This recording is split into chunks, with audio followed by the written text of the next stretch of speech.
El silencio se siente como un rechazo, porque tu mente asume que se está produciendo un cierre en algún lugar sin ti, como una puerta que se cierra silenciosamente en otra habitación. No oyes el cerrojo, solo sientes el aire frío. Pero, amigos míos, el silencio no es un final. El silencio es contención. Es alguien que mantiene tapado algo que no quiere que se derrame. Amigos, cuando alguien te rechaza una y otra vez, te engaña, se aleja o te sustituye rápidamente, la historia parece sencilla a simple vista. No te eligieron, siguieron adelante. Te han infravalorado, malinterpretado, cambiado, cortado de raíz, sin complicaciones, excepto que la mente humana no funciona como un cuchillo limpio, funciona como una máquina en bucle. Lo que no se procesa no desaparece, espera. Y las cosas sin resolver no dejan de hacer ruido solo porque alguien diga, he terminado. Esta es la mentira que te han contado, que el rechazo borra el impacto. No es así. El rechazo elimina el acceso, no el recuerdo. Cuando alguien te deja ir sin comprender del todo lo que sentía, tú no desapareces. Te conviertes en un archivo mal clasificado, y el cerebro odia eso. Al cerebro le encantan las cajas, las etiquetas, las respuestas definitivas. Ya no estás presente, pero tampoco estás completo. Eso crea fricción, como una canción que se corta antes de la última nota. La mente sigue reproduciendo el silencio. De ahí viene el silencio. El silencio no es claridad. El silencio es control. Es gestión del daño. Es alguien diciendo, si no toco esto, quizá no se despierte. El silencio existe para evitar que las preguntas internas se hagan más fuertes. Preguntas como, ¿por qué esta persona me afectó tan profundamente? ¿Por qué su ausencia se siente más pesada que su presencia? ¿Por qué seguir adelante se siente incompleto? La psicología tiene una explicación sencilla para esto. Cada persona sin resolver tiene un peso, como dejar una pestaña del navegador abierta en segundo plano. Una pestaña no ralentiza las cosas. 10 pestañas sí. Al principio, la confianza impulsa la decisión. Se sienten fuertes, seguros, intocables. Pero la confianza se desvanece, las distracciones desaparecen, la vida se vuelve tranquila. Y cuando eso ocurre, los recuerdos no llaman a la puerta, simplemente vuelven a entrar. No te recuerdan porque fueras perfecto. Dejemos esa fantasía. Te recuerdan porque desafiaste algo en ellos que nunca se resolvió. Mostraste profundidad donde ellos preferían la facilidad. Presencia donde esperaban comodidad. Un estándar que no pueden deshacer sin admitir algo incómodo. Y ahora tu ausencia no es pacífica. Presiona como una silla vacía en una habitación que sigue llamando la atención. Así que no, su silencio no es una prueba. Tú no significabas nada. Si no significaras nada, no habría ningún esfuerzo. La indiferencia es pereza. El silencio requiere disciplina. El silencio es moderación. Y la moderación solo existe cuando algo todavía tiene poder. No se trata de desear que vuelvan. El estoicismo no consiste en suplicar al futuro. Se trata de comprender la realidad con tanta claridad que la esperanza ya no es tu combustible. Cuando ves lo que realmente es el silencio, la espera se detiene. Dejas de comprobar. Dejas de ensayar conversaciones. Dejas de entregar tu paz a alguien que no se la ha ganado. Y si algún día regresan, no se sentirá como el destino. No se sentirá mágico. Se sentirá inevitable, como la gravedad haciendo su trabajo. Quédate conmigo, amigos. No te desvíes ahora. Si alguna de estas líneas te ha tocado la fibra sensible, significa que ha tocado algo real en ti. Dale al botón Me gusta. No por mí, sino para que este mensaje llegue a las personas que siguen culpándose a sí mismas en silencio. Los algoritmos se mueven cuando tú te mueves. La verdad se difunde cuando tú la impulsas. Suscríbete si estás cansado de que te alimenten con mentiras suaves que te mantienen emocionalmente estancado. Si estás listo para la claridad por encima de la comodidad, el control por encima del caos y la calma por encima del deseo, toma esa decisión ahora. Esto no es entretenimiento, es entrenamiento mental. Y, amigos míos, no se salten esta parte. Escribir algo lo fija en tu sistema nervioso. Es una señal para ti mismo de que ya no vas a ceder más. Ve a los comentarios y escribe esto despacio y con deliberación, como si lo dijeras en serio. Me mantengo firme, sin esperar, sin demostrar que soy inquebrantable. Número 1. El efecto de la imagen residual emocional. Vamos a tomárnoslo con calma, amigos, porque esta parte es más importante de lo que la gente cree. Lo que estás experimentando ahora mismo no es debilidad, ni apego, ni obsesión. Y definitivamente no es que no seas capaz de seguir adelante.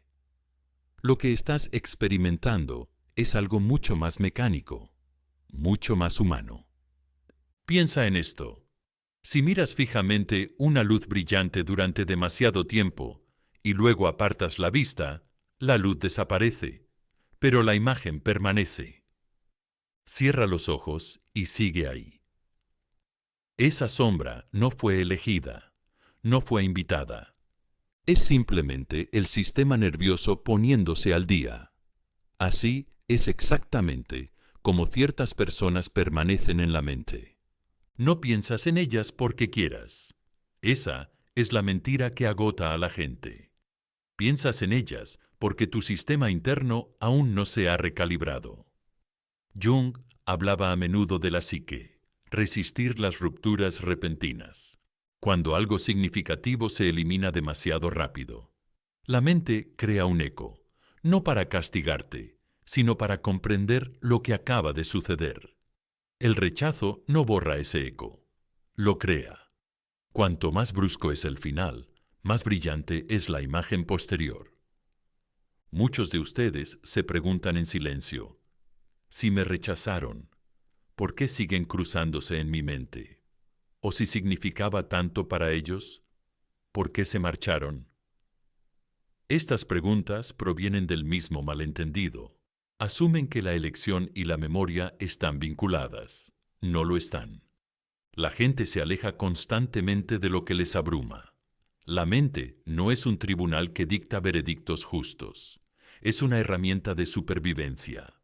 A veces rechaza primero y procesa después. Aquí es donde entra en juego el estoicismo. Marco Aurelio nos recordó que no son las cosas las que nos perturban, sino nuestros juicios sobre ellas. Estás juzgando la imagen residual como prueba de apego en lugar de prueba de impacto. Una interacción débil no deja huella. Una presencia superficial se desvanece al instante. Solo la intensidad deja residuos. Solo la profundidad deja marcas. El sistema nervioso no se recalibra a voluntad. Se recalibra con el tiempo y la distancia. Imagina que levantas un peso pesado durante meses y de repente lo sueltas. Tus brazos no se relajan al instante, tiemblan. Recuerdan la carga. Ese temblor no es nostalgia, es adaptación. En este momento, tu mente se está ajustando a la repentina ausencia de algo que había integrado en su sentido de la realidad. Jung diría que lo que no se integra conscientemente regresa inconscientemente. Cuando una conexión termina sin digestión emocional, no se disuelve, se vuelve subterránea. Aparece en pensamientos, sueños, recuerdos repentinos y preguntas que parecen llegar de la nada. No porque seas débil, sino porque eres humano. Por eso también se siente más difícil por la noche. Cuando las distracciones se desvanecen, La mente termina los asuntos pendientes. El silencio no crea pensamientos. El silencio los revela, y la gente confunde esa revelación con deseo. No es deseo, es procesamiento. Algunos de ustedes se preguntan, ¿por qué siento que ellos también siguen pensando en mí? Porque las imágenes residuales no existen solo en un lado. Cualquier conexión que haya tenido una carga emocional deja un rastro en ambos sistemas. El que se aleja no escapa del eco, simplemente lo retrasa. La confianza lo sostiene al principio. La distracción ayuda, pero el sistema nervioso siempre cobra su deuda. El estoicismo enseña a controlar la respuesta, no a negar la realidad. El estoico no dice no siento nada. El estoico dice entiendo lo que siento y no me dejo dominar por ello. En este momento, la imagen residual no te pide que persigas, que te acerques, que expliques o que demuestres. Te pide que te quedes quieto y dejes que termine la recalibración. Por eso obligarte a olvidar nunca funciona. No puedes borrar una imagen residual mirando fijamente a la oscuridad. Dejas que se desvanezca por sí sola. Vives, respiras, ocupas tus días con significado y poco a poco el sistema nervioso actualiza su línea de base. Esta es la cruda realidad, amigos míos. La razón por la que esta fase resulta incómoda es porque el crecimiento siempre lo es. La mente está liberando un patrón en el que antes confiaba. Eso no es una pérdida, es una expansión. No estás estancado, estás en transición. Y escucha con atención. Si alguien no ha dejado ninguna imagen residual en ti, es que nunca fue lo suficientemente real como para importarte. Lo que sienten no es algo de lo que avergonzarse, es algo que deben superar con dignidad. Así que no se precipiten en esta etapa, no la etiqueten como debilidad, no luchen contra ella. Observen. Manténganse erguidos dentro de ella. Deja que la sombra se desvanezca mientras tú te mantienes firme. Y cuando estés listo, ve a los comentarios y escribe esta afirmación. Escríbela no como una esperanza, sino como un hecho. Me mantengo firme.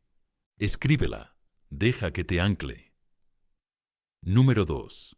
¿Por qué el rechazo aumenta el costo mental? En lugar de cerrar el archivo, profundicemos, amigos míos, porque aquí es donde la mayoría de la gente se deja engañar por las apariencias. El rechazo parece definitivo desde fuera. Se cierra una puerta, se toma una decisión, alguien se aleja. Tu mente asume que la historia ha terminado, pero dentro de la psique humana, el rechazo rara vez cierra nada. En muchos casos, hace lo contrario. Abre una pestaña y la deja ejecutándose en segundo plano. Aquí hay una verdad que al principio suena extraña, pero piénsala bien. Elegir a alguien es mentalmente barato. Rechazar a alguien que ha demostrado profundidad es mentalmente costoso. Cuando una persona elige, la mente se tranquiliza. Dice, esto encaja, esto concuerda, caso cerrado. Pero cuando alguien rechaza a una persona que le ha desafiado emocional, intelectual o psicológicamente, la mente no obtiene ese alivio, no obtiene certeza, obtiene tensión. Piensa en el cerebro como un escritorio. Cuando se termina una tarea, el papel se archiva, limpio, en silencio. Pero cuando una tarea se deja a medias, el papel permanece fuera. Ocupa espacio, te molesta cada vez que te sientas. Eso es en lo que te has convertido. No en un recuerdo cuidadosamente guardado, sino en una pestaña cognitiva abierta que nunca se cierra del todo. La gente suele preguntar, si me rechazaron, ¿por qué sigo sintiéndome presente en su mundo? Porque el rechazo no resuelve el significado, lo evita cuando hay profundidad. Alejarte no borra la experiencia, pospone su comprensión. Jung habló de esto a su manera. Lo que nos negamos a afrontar conscientemente no desaparece. Permanece en el inconsciente, influyendo en los pensamientos, las emociones y el comportamiento sin pedir permiso. No te rechazaron porque fueras insignificante. Las cosas insignificantes son fáciles de descartar. Te rechazaron porque introdujiste complejidad. La profundidad plantea preguntas. La profundidad desafía las imágenes de uno mismo. La profundidad obliga a reflexionar, y no todo el mundo está preparado para ese tipo de trabajo interno. Por eso, el rechazo cuesta energía mental. La persona que se aleja debe seguir justificándose a sí misma la decisión. Repite momentos, reformula conversaciones. Minimiza cualidades que antes admiraba, no porque te eche de menos conscientemente, sino porque la mente intenta reducir el coste de un proceso inacabado. No eres una X en el sentido en que la gente usa esa palabra de forma casual. Una X es algo concluido. Tú eres algo interrumpido. Eres un borrador interno que nunca llegó a la versión final. Y los borradores inacabados exigen atención. El estoicismo nos enseña algo poderoso aquí. Epicteto dijo que no son los acontecimientos los que nos perturban, sino el significado que les damos. El rechazo perturba a las personas no porque alguien se vaya, sino porque el significado de esa conexión permanece sin resolver. La mente sigue dándole vueltas, tratando de extraer una respuesta definitiva que nunca llegó. Por eso también la gente se irrita cuando se le recuerda a alguien a quien rechazó, pero nunca procesó por completo. La irritación no tiene que ver contigo, sino con el costo mental que representas. Eres un recordatorio de una elección que aún requiere energía para mantener. Y aquí es donde recuperas tu poder. No necesitas reabrir la pestaña. No necesitas pedir claridad. No necesitas forzar el cierre. Tu firmeza hace algo mucho más eficaz. Cuando dejas de alimentar el proceso inconcluso, el contraste se acentúa. El costo se vuelve más visible para ellos, no para ti. Esto no significa que vayan a volver. El estoicismo no promete resultados, promete libertad. Pero entiéndelo claramente. Lo que parece un rechazo en la superficie, a menudo se siente como una tensión sin resolver en el fondo. Y la tensión sin resolver siempre busca el equilibrio. Así que no te reduzcas a un recuerdo más pequeño. No te reescribas como un error. Fuiste una profundidad encontrada en la etapa equivocada del crecimiento de alguien. Eso no es un fracaso, es cuestión de tiempo. Mantente firme, vive plenamente, deja que las pestañas sin terminar se cierren en su propia línea temporal, no en la tuya. Y cuando te sientas lo suficientemente estable, ve a los comentarios y escribe esta afirmación, no como esperanza, sino como base. Estoy completo. Número 3. La narrativa del ego frente a la narrativa privada. Analicemos esto con calma, amigos míos, porque aquí es donde las apariencias y la realidad se dividen en dos. Lo que las personas muestran al mundo rara vez es lo que viven en silencio. La mente humana es experta en contar historias, especialmente cuando la historia protege al ego, y aquí es donde el rechazo se vuelve confuso para el que se queda atrás. Oyes, he seguido adelante. Ves las sonrisas, la actividad, las nuevas distracciones, pero lo que no ves es la segunda historia que se desarrolla silenciosamente por debajo. Esto es lo que llamaremos narrativa dividida, psicología. Una narrativa es pública, está pulida, controlada y diseñada para transmitir fuerza. Estoy bien, lo he superado. Ese capítulo está cerrado. Esta narrativa existe para los amigos, las redes sociales e incluso para el espejo. Es la versión que mantiene intacta la identidad. Pero siempre hay también una narrativa privada, y a la privada no le importa la imagen. Plantea preguntas incómodas en los momentos de silencio. ¿Por qué sigue aflorando esto? ¿Por qué esa conexión se sentía diferente? ¿Por qué mi certeza se tambalea cuando estoy solo?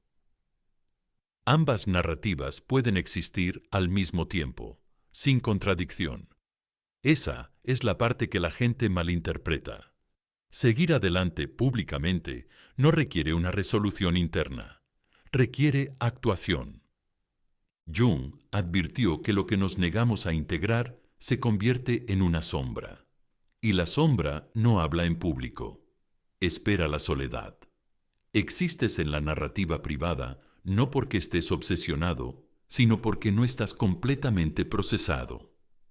Fuiste lo suficientemente significativo como para pasar por alto la historia superficial y alojarte más profundamente. Por eso los recuerdos de ti no vienen acompañados de fuegos artificiales. Vienen con pausas silenciosas, un momento de quietud, una comparación repentina, un pensamiento rápidamente descartado. Por eso, las personas que afirman haber seguido adelante suelen evitar hablar de ciertos nombres, lugares o temas. No es fuerza, es contención. La narrativa pública debe protegerse, porque la privada no es del todo estable. Sin embargo, el estoicismo no condena esto. Lo explica. Las personas actúan por instinto de supervivencia mucho antes de actuar por honestidad. Quizás te preguntes si realmente han seguido adelante. ¿Por qué es esto importante? Porque la mente no mide la verdad con palabras. La mide por la coherencia emocional, y la incoherencia crea fricción. El ego quiere un cierre, la psique quiere comprensión. Cuando esos dos no se alinean, la división permanece. Esta es también la razón por la que las personas se ponen a la defensiva cuando se enfrentan a alguien a quien rechazaron, pero nunca resolvieron. El ego se apresura a defender la narrativa pública. La narrativa privada permanece en silencio, pero activa. Es el peso silencioso detrás de los ojos. El estoicismo te invita a dejar de tomarte la historia pública como algo personal. Marco Aurelio nos recordó que no debemos atribuir malicia donde hay confusión. La mayoría de las personas no mienten para lastimarte. Se mienten a sí mismas para seguir funcionando. Eso no las convierte en villanas. Las convierte en humanas. Tu tarea no es exponer la narrativa privada, es comprender que existe sin necesidad de pruebas. Cuando comprendes esto, dejas de buscar la validación. Dejas de interpretar las apariencias como verdades definitivas. Recuperas el control sobre tu propia historia. Y aquí está la verdad fundamental. No necesitas formar parte de su narrativa pública para ser importante. La narrativa pública se desvanece rápidamente. La privada perdura, y lo que perdura en silencio a menudo moldea las decisiones futuras más que lo que se declara en voz alta.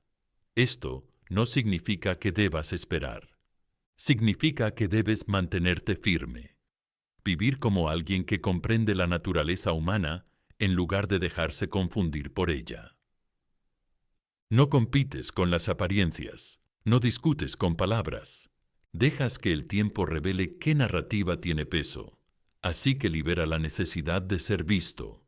Libera la necesidad de ser reconocido. Ya existes donde el reconocimiento no es performativo. Y cuando tu mente se sienta tentada a dudar de esto, ve a los comentarios y escribe esta afirmación. Escríbela lentamente, con claridad. Confío en la realidad. Número 4.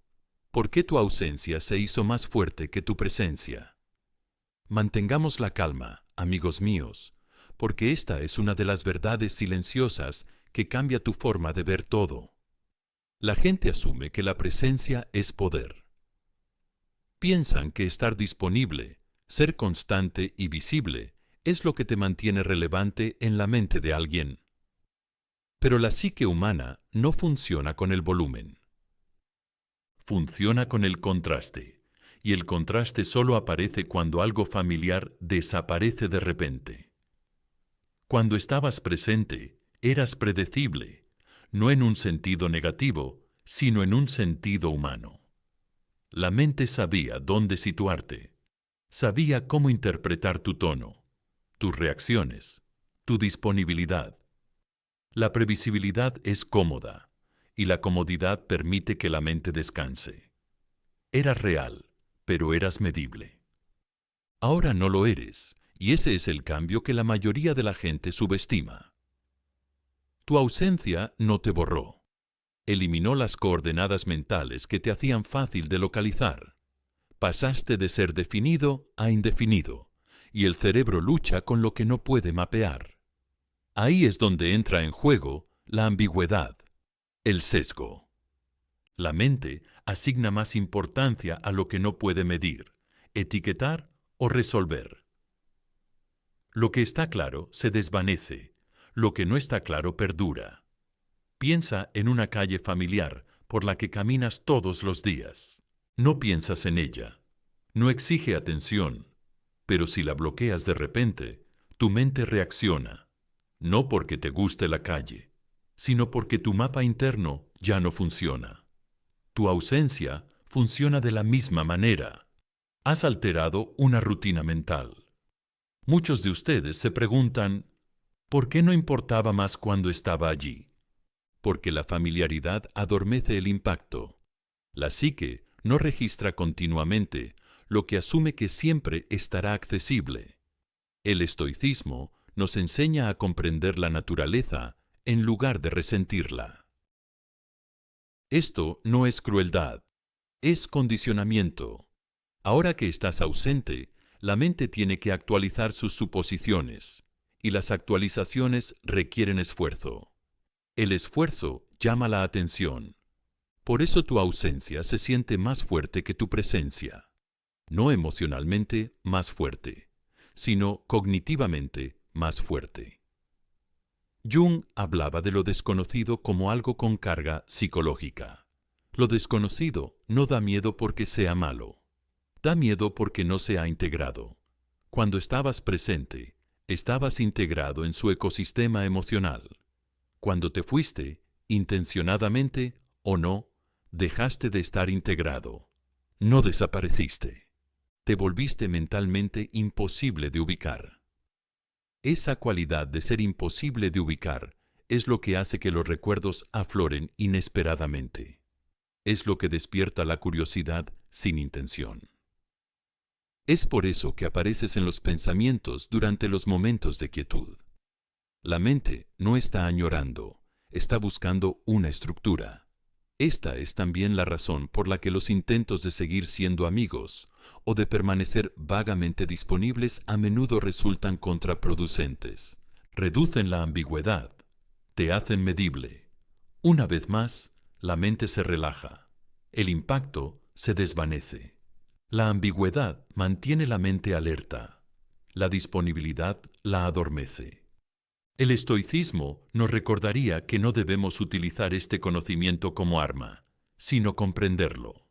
No desapareces para ser recordado. Desapareces porque aferrarte distorsiona tu dignidad. El efecto psicológico es un subproducto, no el objetivo. Tu tarea no es reinsertarte, sino permanecer indefinido el tiempo suficiente para que se complete la recalibración mental. Eso no es pasividad, es moderación disciplinada. Y aquí está la verdad más profunda. Cuando alguien no puede situarte mentalmente, a menudo vuelve a visitar la última imagen clara que tenía. Así es como la memoria se agudiza en lugar de desvanecerse. La ausencia no añade nueva información. Intensifica las viejas impresiones. Así que deja de medir tu valor por lo visible que eres. La visibilidad no es valor. La claridad no es profundidad. Lo que es fácilmente accesible rara vez se considera en profundidad. No has perdido terreno al dar un paso atrás. Has quitado el mapa, y un mapa que falta llama más la atención que una carretera familiar. Mantén tu posición. Vive plenamente donde estás. Deja que lo indefinido haga su trabajo sin tu interferencia. Y cuando la duda intente colarse, vea los comentarios y escribe esta afirmación con firmeza y claridad. Sigo siendo indefinido. Avancemos con cuidado, amigos míos, porque aquí es donde reside gran parte de la falsa confianza. Cuando la gente se lanza a algo nuevo, desde fuera parece un cierre, caras nuevas, energía nueva, rutinas nuevas. Se crea la ilusión de que el pasado ha sido borrado. Pero la mente no se reinicia de esa manera. No borra el pasado solo porque aparece otra persona. Lo que hace es mucho más sutil. Los reemplazos no borran la memoria. Activan algo que podemos llamar modo de referencia. Cuando una nueva persona entra en escena, la psique no pregunta en voz alta, ¿esto es mejor? Pregunta en silencio y de forma automática. ¿Esto me resulta familiar? ¿Es más seguro? ¿Es esto más profundo? Y debajo de todo eso está la pregunta que nadie se admite a sí mismo. ¿Esto se sentía así? Esto no es anhelo, es calibración. Cada conexión significativa se convierte en un punto de referencia. La mente la almacena como una regla. Una vez que existe esa regla, todo lo demás se mide en función de ella, se quiera o no. Jung entendió esto bien. Escribió sobre cómo la psique compara las nuevas experiencias con las impresiones arquetípicas ya formadas. Una vez que se establece una impresión, esta moldea la percepción. Por eso, las personas suelen parecer emocionalmente planas al principio de las nuevas relaciones, no porque la nueva persona sea deficiente, sino porque la comparación se produce silenciosamente en segundo plano. Esto crea lo que podemos llamar bucles de contraste relacional. Cada interacción desencadena una evaluación sutil. Se compara el tono, se compara la profundidad, se compara la presencia, no de forma consciente, sino instintiva. Y aquí viene la parte incómoda. La mayoría de las nuevas conexiones no superan esta prueba, no porque sean malas, sino porque la profundidad no se puede replicar a demanda. Se necesita tiempo, vulnerabilidad y alineación. Los sustitutos suelen elegirse por alivio, no por resonancia. El alivio calma, la resonancia perdura. Por eso las distracciones resultan emocionantes al principio y vacías después. La novedad estimula los sentidos, no satisface la psique. Una vez que la novedad se desvanece, la mente vuelve a sus puntos de referencia, no porque quiera volver, sino porque comprueba la coherencia. La gente rara vez dice, los echo de menos. En cambio, piensan cosas como, esto se siente diferente, o falta algo, pero no sé qué. Esa ausencia sin nombre es el contraste, es la regla que se sostiene en silencio. El estoicismo nos recuerda que no debemos idealizar esto. Esto no es el destino, es mecánica. La mente busca el equilibrio. Cuando algo que antes aportaba coherencia desaparece, se crea un nuevo desequilibrio. Las personas no solucionan el desequilibrio al instante, lo exponen.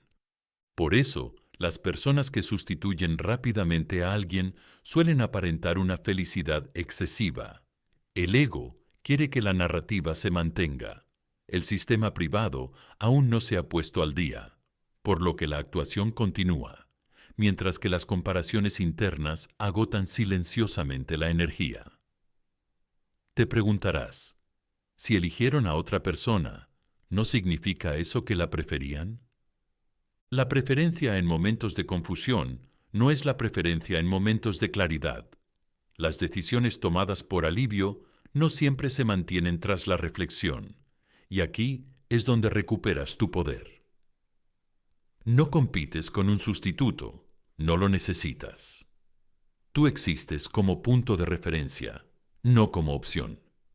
Las opciones son intercambiables, los puntos de referencia no. Por eso el estoicismo enseña la autocontención. Cuando no persigues, explicas ni reaccionas. Preservas la integridad de la referencia que representas. No la diluyes, buscando seguridad con el tiempo. Los bucles de contraste relacional. No gritan, susurran. Aparecen cuando las cosas se ralentizan, cuando el esfuerzo se hace más pesado, cuando las conversaciones carecen de peso. Es entonces cuando la mente vuelve a lo que una vez se sintió fundamentado. No necesitas saber si esto está sucediendo. No necesitas pruebas. Tu paz no depende de su proceso. Comprenderlo es suficiente para dejar de autolesionarte. Así que no te compares con lo nuevo.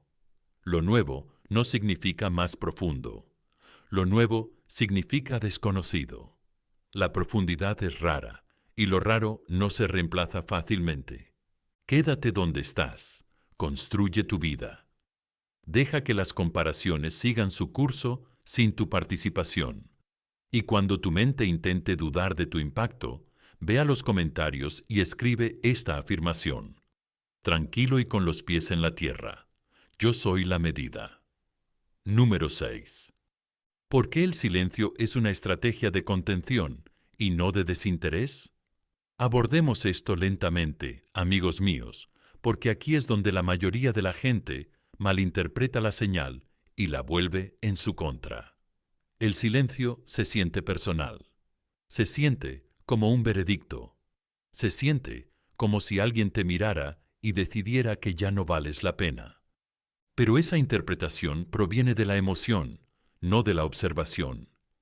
El estoicismo nos pide que hagamos una pausa y examinemos lo que realmente está sucediendo debajo de la superficie. El silencio rara vez tiene que ver contigo. El silencio tiene que ver con la regulación. Lo que estamos tratando aquí es algo que podemos llamar prevención de fugas emocionales. Cuando una conexión conllevaba carga, profundidad o intensidad, volver a involucrarse en ella supone el riesgo de reabrir estados internos que eran difíciles de controlar la primera vez. El silencio se convierte en una válvula, no para borrarte, sino para evitar que se derramen.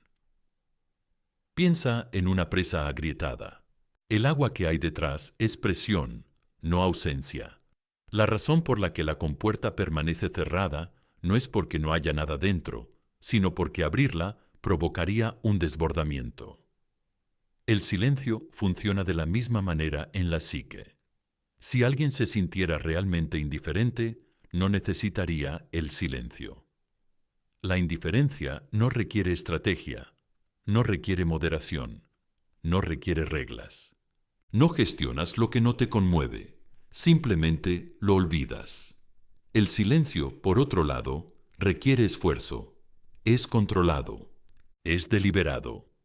Muchos de ustedes se preguntan, si no les importa, ¿por qué no hablan con normalidad? Porque la interacción normal reactivaría patrones que intentan mantener inactivos. El tono, la familiaridad, la historia compartida, todo ello conlleva memoria emocional.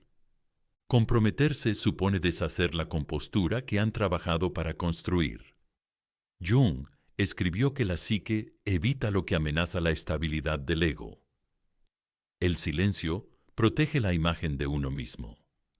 Responder podría exponer la vulnerabilidad, la duda o los sentimientos inconclusos que entran en conflicto con la historia pública que mantienen. Por lo tanto, el silencio no es evitarte a ti, es evitarse a sí mismos. Esta es también la razón por la que el silencio suele venir acompañado de límites estrictos, ausencia de contacto, respuestas breves, retrasos. No son signos de paz, son signos de gestión interna, como alguien que camina con cuidado alrededor de una tabla débil del suelo que no quiere pisar. El estoicismo enseña a dominar los impulsos, no a negar los sentimientos. La persona que se queda en silencio no es necesariamente fuerte. Está controlando su exposición.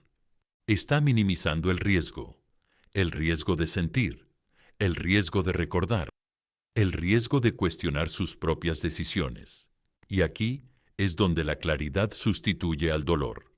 No necesitas romper el silencio para demostrar tu valor. El silencio ya demuestra algo. Estaba ahí. Si nada existiera, no habría nada que contener.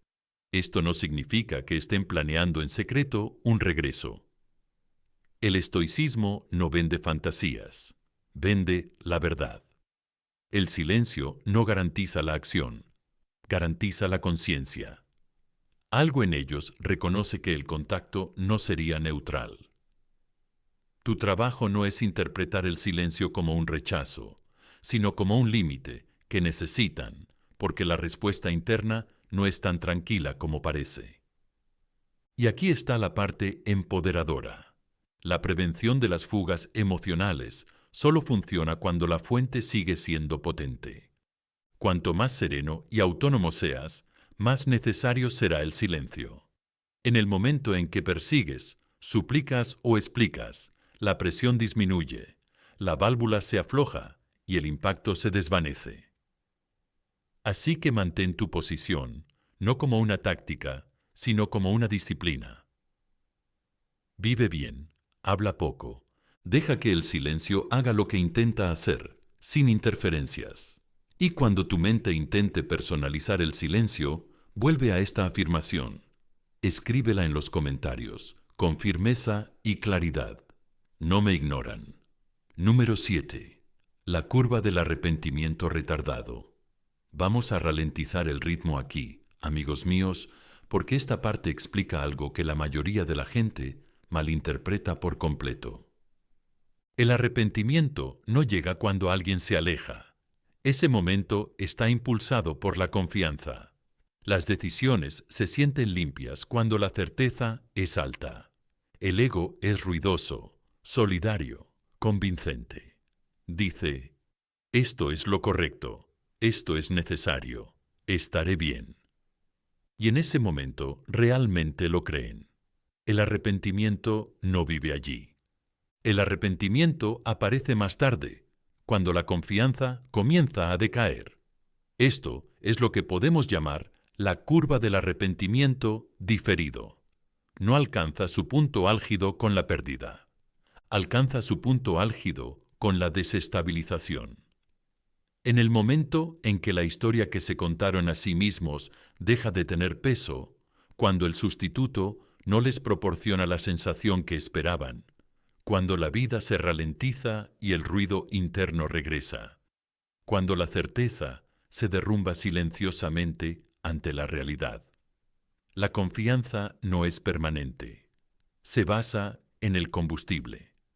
Funciona con la novedad, la validación, la distracción y el impulso. Al principio hay mucho combustible, nuevas rutinas, nuevas personas, nueva atención. La mente se siente reafirmada, pero la novedad se desvanece, la validación se vuelve inconsistente, la distracción pierde su ventaja. Es entonces cuando el sistema comienza a recalibrarse. Esta fase de recalibración es la ventana de desintegración de la confianza. Y esta ventana es incómoda porque ahora la mente tiene que reevaluar las decisiones pasadas sin el acolchado emocional que las hacía parecer correctas en ese momento. Es entonces cuando la memoria vuelve a entrar, no como nostalgia, sino como comparación, no como anhelo, sino como auditoría. La mente se pregunta, ¿he juzgado mal algo? ¿He dejado algo sin terminar? ¿Estaba tan seguro como pensaba? Fíjate en lo que está pasando aquí. Esto no es el resurgimiento del amor, es la recalibración de la identidad. Diría Jung, la psique busca el equilibrio. Después de la inflación, el ego sobreestimó su certeza. Ahora el inconsciente aporta contrapeso. Por eso la gente da marcha atrás, cuando las cosas parecen tranquilas en la superficie, pero inestables en el fondo. No porque de repente se hayan dado cuenta de tu valor en un momento de película romántica, sino porque su ecuación interna ha dejado de cuadrar.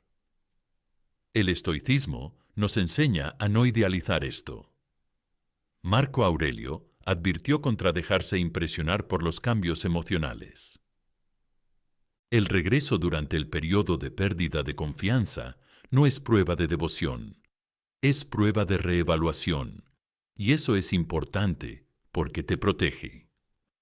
Muchas personas cometen el error de pensar que el arrepentimiento significa reconciliación. No es así. El arrepentimiento significa que la mente está revisando sus cálculos. A veces eso lleva al contacto, otras veces lleva al silencio, con más peso detrás. En cualquier caso, no se trata de amor, se trata de recalibrar.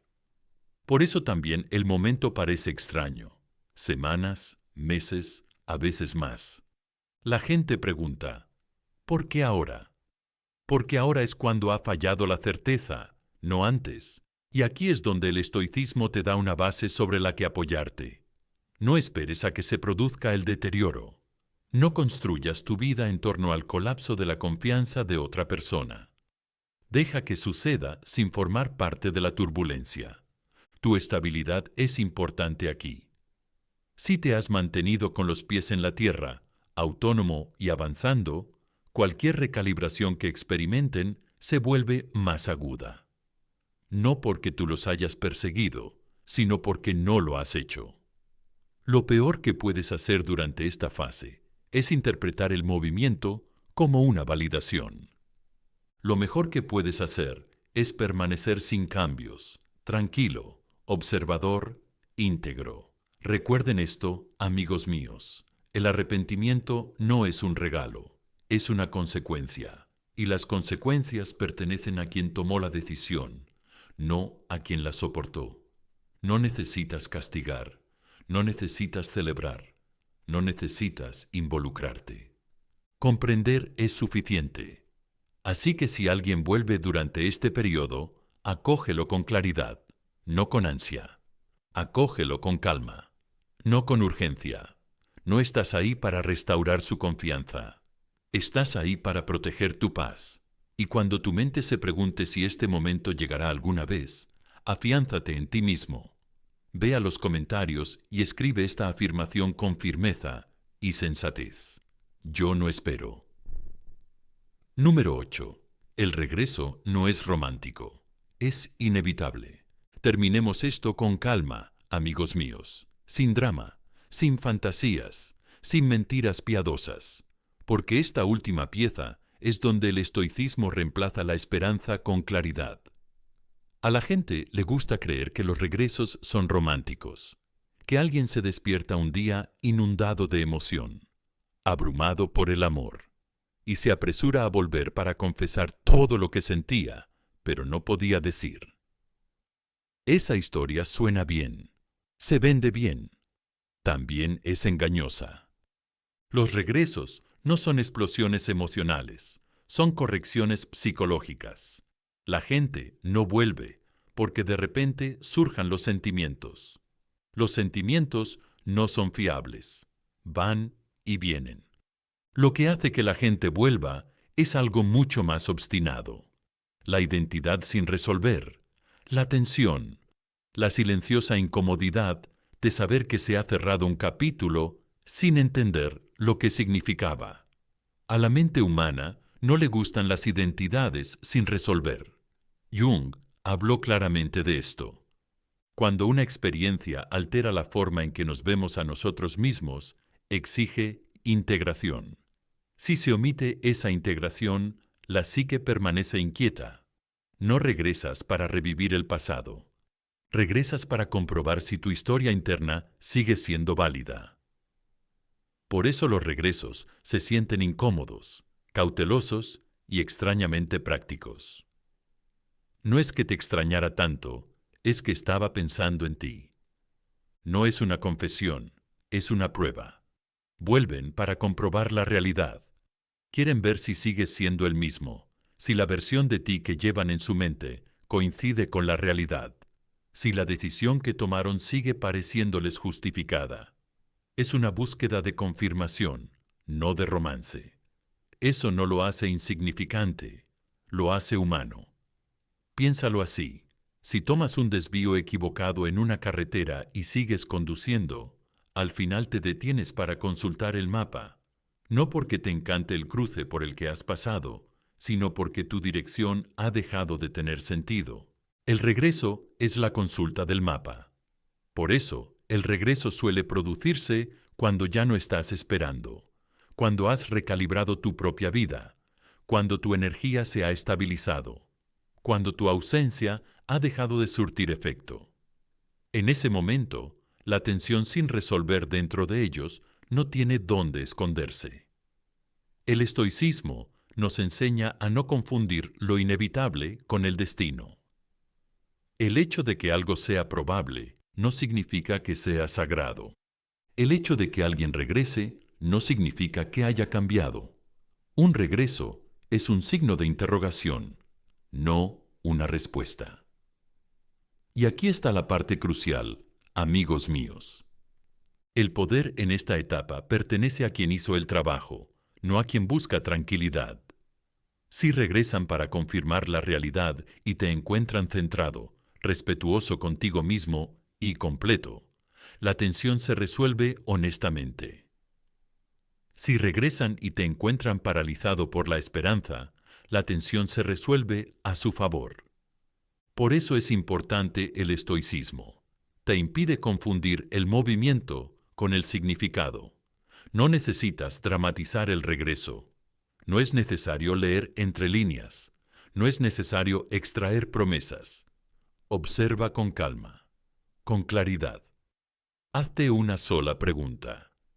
¿Esto se ajusta a quien soy ahora? Porque la verdad es esta. No regresan para darte un cierre. Regresan porque lo necesitan.